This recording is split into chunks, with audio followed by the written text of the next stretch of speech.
आपका स्वागत है। आज हम जेएल कॉलिंस की किताब the simple path to wealth पर उसमें जो धन बनाने का नजरिया बताया गया है उस पर एक गहरी चर्चा करेंगे। ये किताब है तो काफ़ी पॉपुलर और ये दावा करती है कि भाई पैसे, निवेश और जो ये फाइनेंशियल फ्रीडम की बात होती है ना, उस रास्ते को बिल्कुल आसान बना देती है। हाँ, और मतलब आज की बहस का जो मेन पॉइंट है वो ये है, क्या कॉलिंस का जो ये सरल मार्ग है जिसमें वो कहते हैं कि कर से एकदम बचो, अपनी कमाई का एक बहुत बड़ा हिस्सा मतलब बहुत बड़ा हिस्सा बचाओ और पैसा लगाओ तो बस कम लागत वाले स्टॉक मार्केट इंडेक्स फंड में, वो भी लंबे समय के लिए। क्या ये सच में अमीर बनने का सबसे भरोसेमंद और प्रैक्टिकल तरीका है, या फिर कहीं ऐसा तो नहीं कि ये रास्ता कुछ जरूरी जोखिमों को या हर इंसान की अलग-अलग जरूरतें होती हैं उन बारीकियों को, या फिर कहिए हमारे अपने दिमागी डर उनको नजरअंदाज कर देता है? बिल्कुल। तो हमारी बातचीत कॉलिंस की किताब के ही जो सिद्धांत हैं, जो उदाहरण उन्होंने दिए हैं, उन्हीं पर आधारित होगी। जैसे उनका वो एफयू मनी वाला कंसेप्ट है, कर्ज को लेकर जो उनकी सख्त हिदायतें हैं और कैसे वो इंडेक्स फंड में निवेश की इतनी वकालत करती हैं। मैं इस पक्ष में दलील दूंगी कि ये जो सरल रास्ता है ये न सिर्फ असरदार है, बल्कि हम जैसे आम निवेशकों के लिए शायद सबसे आसान और सबसे शक्तिशाली रणनीति भी है। और मेरा नजरिया, जैसा मैंने कहा, थोड़ा अलग है। मैं इस बात पर सवाल उठाऊंगा कि क्या ये तरीका वाकई सबके लिए काम कर सकता है, मतलब क्या ये यूनिवर्सल है। मैं कोशिश करूंगा ये दिखाने की कि कहाँ इसकी जो ये सिंप्लिसिटी है वो कहीं ओवर सिंप्लिसिटी तो नहीं बन जाती, और इसकी सीमाएं क्या हैं, चुनौतियां क्या हो सकती हैं, खासकर जब हम अलग अलग आर्थिक हालात और निजी परिस्थितियों की बात करते हैं। चलिए ठीक है, शुरू करते हैं। देखिए, मेरे विचार में तो कॉलिंस का जो फलसफा है वो कमाल का है। बिल्कुल सीधा, शक्तिशाली और नतीजा देने वाला, खासकर उन लोगों के लिए जो मतलब फाइनेंस की दुनिया की मुश्किल बातों और रणनीतियों में उलझना ही नहीं चाहते। इसकी बुनियाद ही स्वतंत्रता पर टिकी है। तो पहला और सबसे जरूरी कदम, कर्ज से मुक्ति। कॉलिंस ये बात बिल्कुल साफ करती हैं। कर्ज, और खासकर जो ये महंगा वाला क्रेडिट कार्ड कर्ज होता है, वो आपकी फाइनेंशियल तरक्की का सबसे बड़ा दुश्मन है। उनका नियम है, अगर आप कोई चीज़ पूरी तरह खरीदने की हैसियत नहीं रखते तो उसे खरीदे ही मत। ये सिर्फ सलाह नहीं है, ये आज़ादी की तरफ पहला बहुत ज़रूरी कदम है। सोचिए ज़रा, बिना किसी उधारी के जीना कितना सुकून भरा हो सकता है। हाँ, कर्ज से बचने की अहमियत पर तो बिल्कुल कोई दो राय नहीं हो सकती। ये तो एक बुनियादी सिद्धांत है। लेकिन क्या सिर्फ कर्ज से बचकर ही दौलत बन जाएगी, ये सवाल भी तो है। नहीं, बिल्कुल नहीं। वो तो बस पहला कदम है। दूसरा जो पिलर है वो है निवेश की अविश्वसनीयता, सरलता। कॉलिंस मुश्किल रणनीतियों को, स्टॉक चुनने को या मार्केट को टाइम करने की कोशिशों को सीधे सीधे नकारती हैं। उनका हल क्या है? कम लागत वाले, पूरे बाजार को कवर करने वाले इंडेक्स फंड में पैसा लगाइए। जैसे वो अमेरिका के Vanguard total stock market index fund VTSAX की बात करती हैं। एक ऐसा फंड जिसमें लगभग पूरा अमेरिकी स्टॉक मार्केट आ जाता है। भारत में अगर देखें तो इसका मिलता जुलता शायद एक निफ्टी 500 इंडेक्स फंड हो सकता है। आइडिया यह है कि आप पूरे बाजार की ग्रोथ में हिस्सेदार बने, बजाय किसी एक शेयर पर दांव लगाने के। इसमें लागत कम लगती है, आपको बार बार देखने की जरूरत नहीं पड़ती, और इतिहास देखें तो लंबे समय में इसने शानदार रिटर्न दिया है। जैसा किताब में बताया गया है, 1975 में ऐसे फंड में लगाए गए मान लीजिए $10,000 आज लाखों डॉलर बन गए होते। ये डाइवर्सिफिकेशन यानी अपने निवेश को कई जगह फैलाना का सबसे आसान तरीका है। और तीसरा और शायद सबसे जरूरी वो है माइंडसेट, मतलब सोचने का तरीका। कॉलिंस सिखाती हैं कि जब बाजार गिरता है ना, तो डरने की जरूरत नहीं, बल्कि ये तो जश्न मनाने का मौका है। स्टॉक मार्केट में सेल चल रही है। ये सोच लंबी अवधि के निवेशकों को घबराहट में बेचने से रोकती है और उन्हें सस्ते में ज्यादा यूनिट्स खरीदने का मौका देती है। ये तीनों चीजें मिलकर एफयू मनी हासिल करने का एक साफ रास्ता बनाती हैं। एफयू मनी मतलब इतनी दौलत कि आपको नौकरी करनी है या नहीं ये आपका फैसला हो, आपकी मजबूरी ना हो। यही आर्थिक स्वतंत्रता ही तो असली लक्ष्य है। तो ये सब मिलकर एक ऐसा रास्ता बनाते हैं जो मुश्किल नहीं बल्कि ताकतवर है। मैं इस नजरिए की जो स्पष्टता है और कर्ज से बचने की सलाह है उसकी वाकई तारीफ करता हूँ। ये कई लोगों के लिए जो फाइनेंशियल एडवाइस की दुनिया में थोड़ा खोया हुआ महसूस करते हैं, उनके लिए एक ताज़ी हवा की तरह हो सकता है। लेकिन मैं इसे एक अलग एंगल से देखता हूँ, और मुझे लगता है कि ये जो सरल मार्ग है, ये कुछ बहुत महत्वपूर्ण प्रैक्टिकल चैलेंजेस और लिमिटेशंस को शायद ज़रूरत से ज़्यादा कम आंकता है। पहला और सबसे बड़ा मुद्दा तो यही है, कॉलिंस का वो 50% इनकम बचाने का सुझाव। सुनने में तो बहुत अच्छा लगता है, शायद मोटिवेटिंग भी हो, पर हकीकत क्या है? भारत जैसे देश में जहां एवरेज इनकम का लेवल वेस्टर्न देशों से कम है, या फिर मुंबई दिल्ली जैसे महंगे शहरों में रहने वाले लोगों के लिए क्या अपनी कमाई का आधा हिस्सा बचाना वाकई मुमकिन है? बहुत से लोगों के लिए जिनकी इनकम का एक बड़ा हिस्सा बेसिक ज़रूरतों जैसे किराया, खाना, ट्रांसपोर्ट, बच्चों की फीस में ही चला जाता है, ये लक्ष्य तो लगभग नामुमकिन सा लगता है। ये सलाह थोड़ी सी ज़मीनी हकीकत से दूर महसूस होती है और शायद बहुत से लोगों को ये सोचने पर मजबूर कर दे कि अरे यार, ये रास्ता तो मेरे लिए है ही नहीं, और वो कोशिश करने से पहले ही हार मान ले। हो, खासकर शुरुआत में। लेकिन क्या इसे एक दिशा दिखाने वाले तारे की तरह नहीं देखा जाना चाहिए, एक लक्ष्य? शायद हाँ, लेकिन मेरा दूसरा पॉइंट इसी से जुड़ा है। बाजार की जो उठापटक होती है, उसको झेलने की साइकोलॉजिकल चुनौती। कॉलिंस और उनके समर्थक कहते हैं कि जब बाजार गिरे तो निवेश बनाए रखें, शांत रहें और इसे खरीदने का मौका समझे। दिस टू शैल पास या सेल चल रही है, ये कागज पे लिखना या जब सब ठीक चल रहा हो तब कहना बहुत आसान है। लेकिन जरा सोचिए 2008 के ग्लोबल फाइनेंशियल क्राइसिस की, या अभी हाल के कोविड क्रैश की। जब आप देखते हैं कि आपकी मेहनत की कमाई, आपका रिटायरमेंट फंड हफ्तों या महीनों में 30%, 40% या शायद 50% कम हो गया है, तब शांत रहना और ऊपर से और पैसा लगाना, ये कहने में जितना आसान है, करने में उतना ही मुश्किल। बिहेवियरल फाइनेंस हमें सिखाता है कि हम इंसानों में नुकसान से बचने की जो प्रवृत्ति होती है, लॉस अवर्जन, वो बहुत गहरी होती है। उस वक्त लॉजिक पीछे रह जाता है और डर हावी हो जाता है। सही है।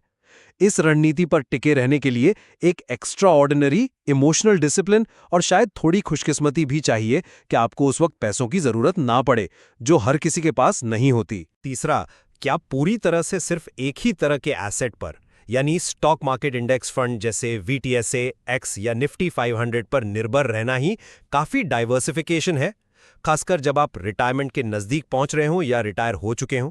क्या बॉन्ड, रियल एस्टेट या सोना जैसे दूसरे एसेट क्लास की कोई भूमिका नहीं है? हो सकता है वो स्टॉक मार्केट जितनी तेजी से न बढ़े, लेकिन ज्यादा स्थिरता तो दे सकते हैं।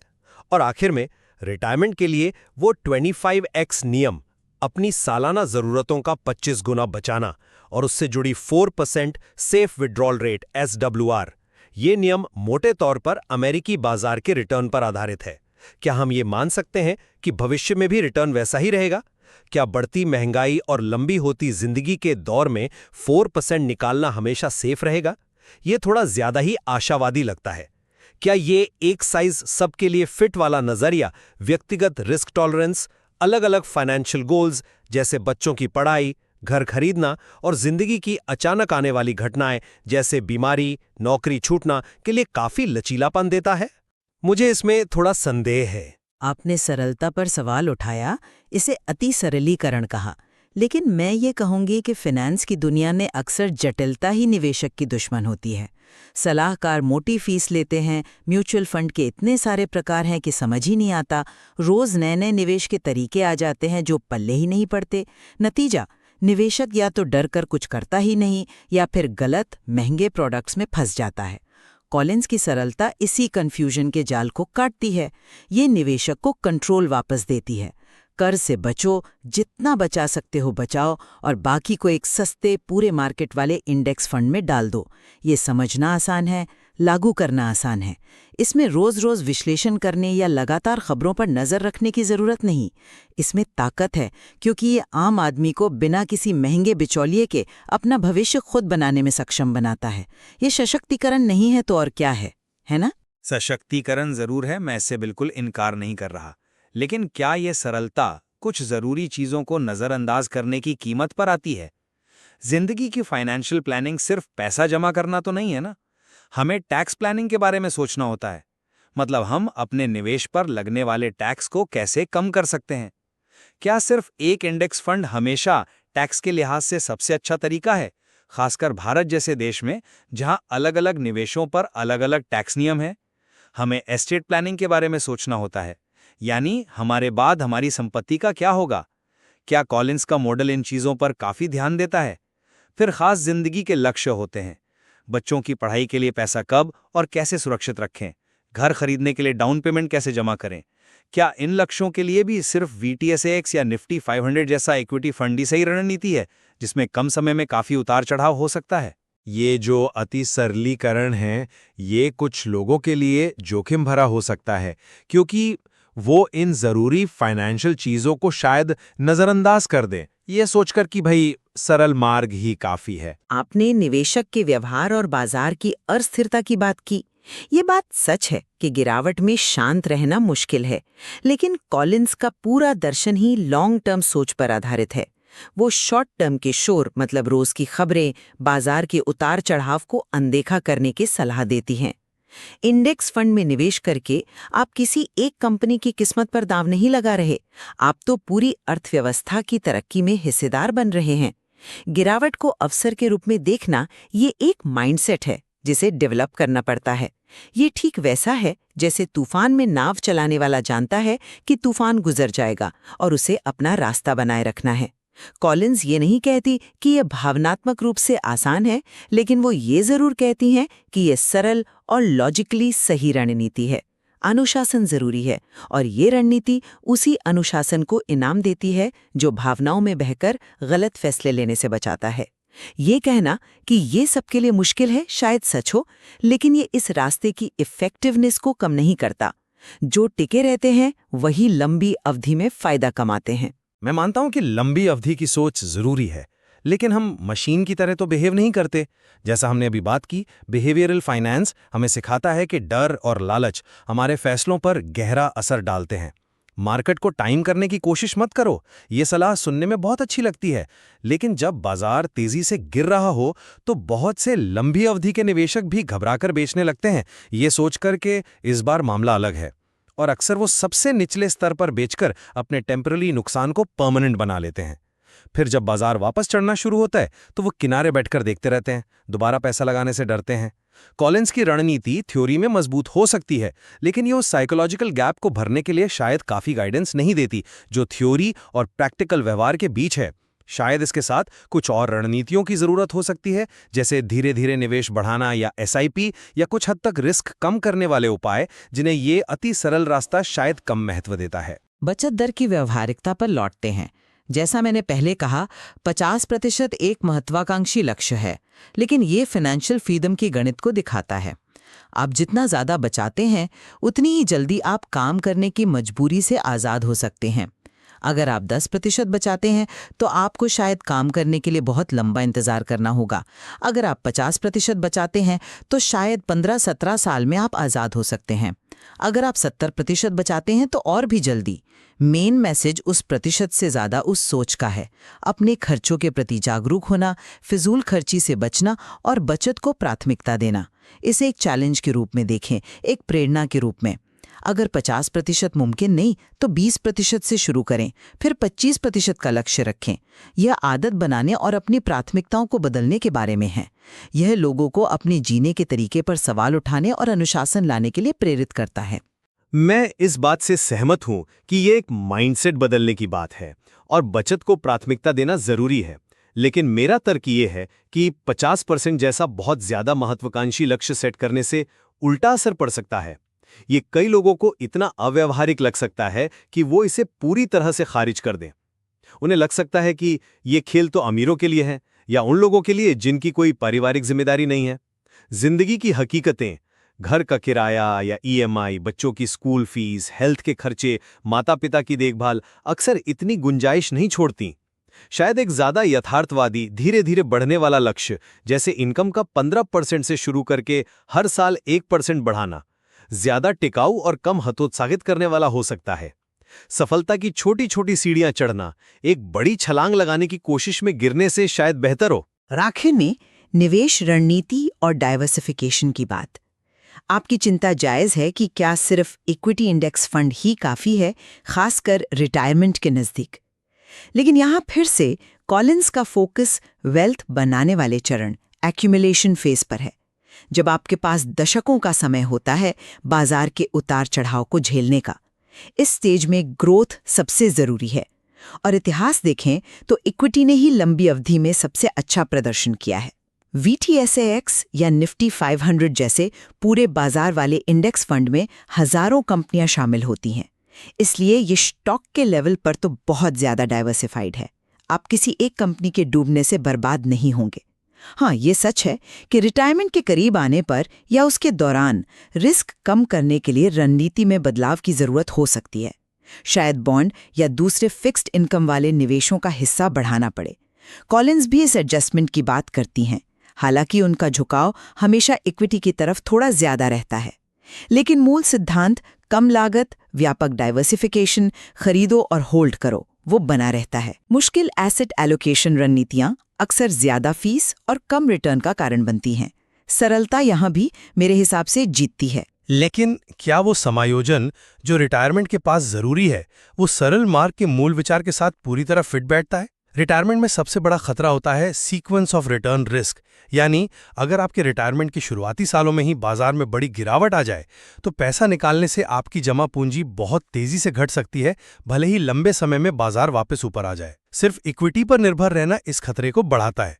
बॉन्ड्स या दूसरी स्थिर संपत्तियां इस खतरे को कम करने में मदद करती हैं। कॉलिंस का मॉडल इस रिस्क को थोड़ा कम महत्व देता हुआ लगता है, खासकर जब वो 4% विड्रॉल रेट की बात करते हैं, जो मुख्य रूप से अमेरिकी ऐतिहासिक डेटा पर आधारित है और जिसमें असल में बॉन्ड का मिश्रण भी शामिल था। पूरी तरह से इक्विटी पर निर्भर रहकर 4% निकालना शायद ज्यादा जोखिम भरा हो सकता है। इसलिए मेरा मानना है कि उम्र, जोखिम लेने की क्षमता और जरूरत के हिसाब से एसेट एलोकेशन को एक्टिवली मैनेज करना जरूरी है, जिससे ये सरल नजरिया शायद नजरअंदाज करता है। तो अगर मैं अपनी बात को समेटूं, JL कॉलिंस का सरल मार्ग एक कह सकते हैं क्रांतिकारी ढांचा पेश करता है। यह कर्ज के जाल से आज़ादी दिलाता है, अनुशासित बचत को बढ़ावा देता है, चाहे प्रतिशत कुछ भी हो, शुरुआत तो हो, और कम लागत वाले पूरे मार्केट को कवर करने वाले इंडेक्स फंड में लंबी अवधि के निवेश के जरिए फाइनेंशियल फ्रीडम का एक साफ सीधा रास्ता दिखाता है। यह आम निवेशक को जटिलता, ऊंची फीस और बाजार की भविष्यवाणी करने की बेकार की कोशिशों से बचाता है। इसकी सरलता ही इसकी असली शक्ति है, जो इसे लगभग किसी के लिए भी सुलभ बनाती है, जो इसे अपनाने का अनुशासन रखता है। और मेरा निष्कर्ष ये है कि कॉलिंस के जो मूल सिद्धांत हैं, कर्ज से बचें, बचत करें, निवेश करें, वो बिना किसी शक के बहुत कीमती हैं। लेकिन उनका जो खास सरल मार्ग है, खासकर वो 50% बचत का लक्ष्य, सिर्फ इक्विटी इंडेक्स फंड पर बहुत ज्यादा निर्भरता और ये उम्मीद कि बाजार की गिरावटों को आसानी से झेल लिया जाएगा, ये हर किसी की फाइनेंशियल हकीकत, इनकम लेवल या साइकोलॉजिकल बनावट के लिए शायद सही न बैठे। ये रास्ता संभावित रूप से मनोवैज्ञानिक बाधाओं की गंभीरता को, बचत लक्ष्यों के व्यावहारिकता को और खासतौर पर रिटायरमेंट के पास या उसके दौरान डाइवर्सिफिकेशन और रिस्क मैनेजमेंट की जो जरूरत है, उनको कम आंक सकता है। एक व्यक्तिगत जरूरत के मुताबिक ढाली गई योजना जो इन बारीकियों का ध्यान रखे, अक्सर ज्यादा प्रैक्टिकल और लंबी अवधि में टिकने वाली साबित होती है। आज की हमारी ये चर्चा साफ तौर पर दिखाती है कि फाइनेंशियल फ्रीडम का रास्ता, भले ही उसे सरल कहा जाए, असल में कई परतों वाला है और इस पर अलग-अलग नजरियों से सोचना जरूरी है। JL कॉलिंस की जो सोच है वो निस्संदेह बहुत मूल्यवान है और इसने अनगिनत लोगों को अपनी फाइनेंशियल यात्रा शुरू करने के लिए प्रेरित किया है। ये एक बेहतरीन शुरुआती बिंदु तो जरूर देता है। बिल्कुल, ये हमें सोचने पर मजबूर करता है कि हम पैसे को कैसे देखते हैं और अपने फाइनेंशियल जीवन को कैसे आसान बना सकते हैं। लेकिन जैसा हमने देखा, आखिरी रणनीति हमेशा व्यक्तिगत होनी चाहिए। आपकी अपनी ज़रूरतें, आपके खास लक्ष्य, आपकी कमाई की हकीकत और आपकी रिस्क झेलने की क्षमता के मुताबिक। स्रोत सामग्री यानी कॉलिंस की किताब को पढ़ना और उसमें दिए गए विचारों पर गहराई से सोचना फायदेमंद है, ताकि आप ये तय कर सकें कि ये सरल मार्ग आपके लिए कितना रेलेवेंट और प्रैक्टिकल है। इस विषय पर सोचने के लिए और भी बहुत कुछ है।